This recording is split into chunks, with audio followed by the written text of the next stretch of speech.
Paul Marsh here on Express, and I'm delighted to say that I'm joined on the phone by the Horndean title-winning manager, Michael Birmingham. Birmy, how are you feeling this morning? Oh, that sounds good, doesn't it? It sounds good. That sounds good. Who would have thought a little old club like Horndean would have done that? Tremendous. Unreal, Tremendous. mate, unreal. Yes. You know, obviously it goes without saying that you do have a budget, but by not even close, it is not the top budget in the league. And No, it's not. But to be honest, I'm not really bothered about that because it's all about, Marsh, you've worked with me, I've had the pleasure of working with you. It's not about the budget, it's about doing the hard work on a Tuesday and a Thursday and going out there on a training pitch and religiously. If your game's called off on a Saturday, you get them in to work on stuff, and that's what we're all about. I've done that since day one I took over, which is 7 years ago, 2 seasons curtailed, 5 years ago, and religiously we train Tuesday, Thursday, if game's off we train Saturday. So sometimes we train 3 times a week. Yeah, well, I won't tell you who I was talking to, but I think you saw who I was stood with. And they said quite simply, what you've done there this season has not been bought, it's been coached. Yes. Yeah, I love coaching.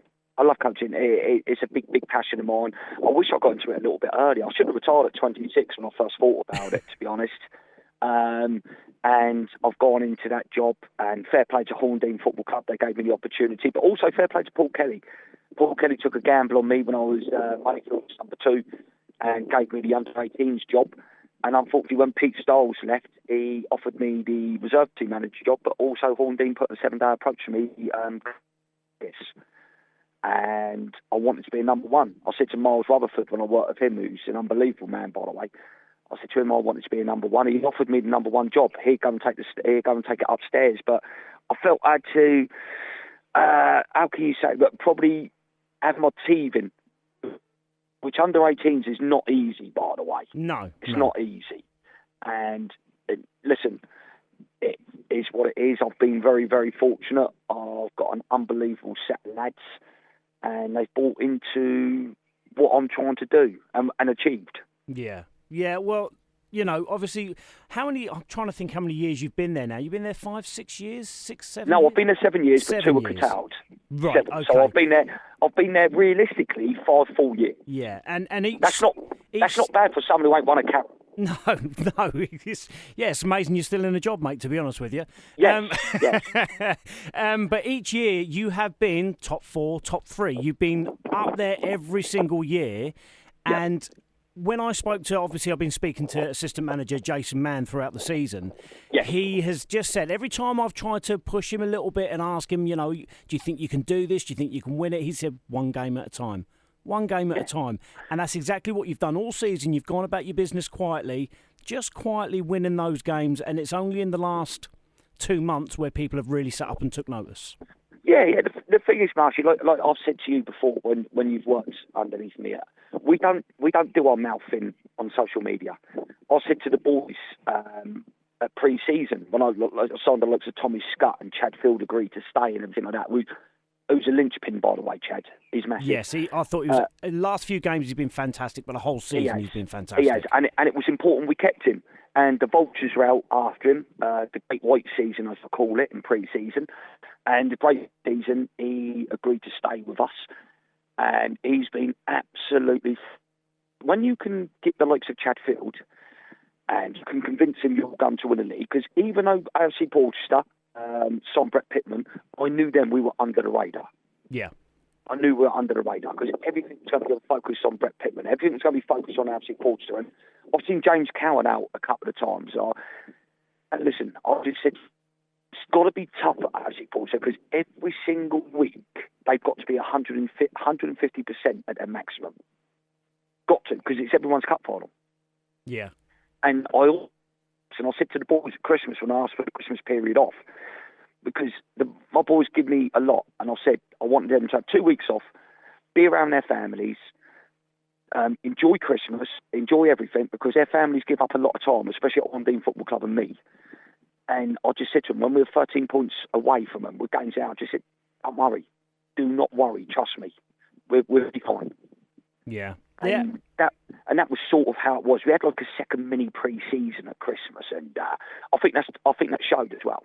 Yeah, I completely agree. I mean, obviously the last 2.5 to 3 weeks have been absolutely mad, playing a game every other day and things like that. But I do have to give testament to the Wessex League as a whole, and especially the top four, because there's only 4 points surrounding the difference between the top four teams. Obviously, yourselves on 98, Bemerton 95, Stoneham 95, and Porchester 94.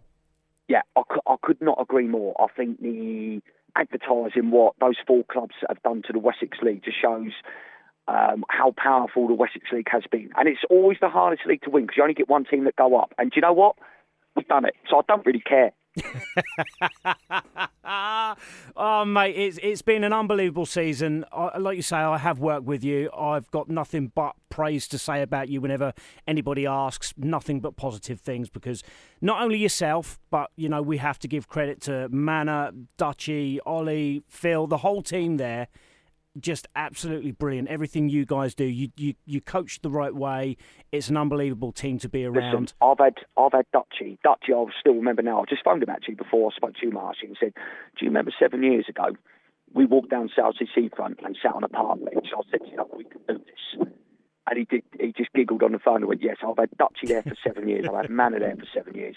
I've added to my backroom staff that have been absolutely phenomenal. I've got 3 physios at the club that have been working overtime for the past 21 days. Absolutely. And those people deserve more credit than what I do. I do the easy job of coaching, which is something I love. I'm passionate. I adore that. I love being on a training pitch. But these people give up all their time to come and work with me, who can be moody at times. And they've been absolutely phenomenal. And do you know what? Every single one of them, my backroom staff, I'm so proud of. And that can never be moved off your CV. That can never be. It can never be deleted. Anything like that. And they deserve that. They deserve that, because even though I'm there Tuesday, Thursday, Saturday, so are they. Yeah. Absolutely. Yeah, I mean, the club as a whole it's absolutely amazing. Obviously, Katz as well is there, Robbo's there. So the whole team, everybody behind the scenes has done fantastic. I'm going to let you bathe in your moment for just a short period, because you're back at it again on Saturday, aren't you? What? You got the semi-final on Saturday, is it? I'm not bothered about that, mate. I've just got to work out how I'm going to get through today. That's the big thing. I'm not worried about Porchy in the semi-final cup. I'm worried about how Michael Birmingham's going to survive today. And, hey, look, all I will say is there's been a couple of people out there that's give us a lot of flack on social media, and we stay quiet. But all I will say is to Louis Bell's number 2, and it'll always be Louis Bell's number 2, who's been asked to leave the club twice, unlucky, deal with it. That's what you do when you win a carrot. I'll leave it on that one. Thank you, Marshy, thank you so much for talking to us. It's been absolutely brilliant. Congratulations again on winning the Wessex Premier League title. Thank you. You look after yourself, bud. It's always a pleasure to see you. Pass on my love to your family.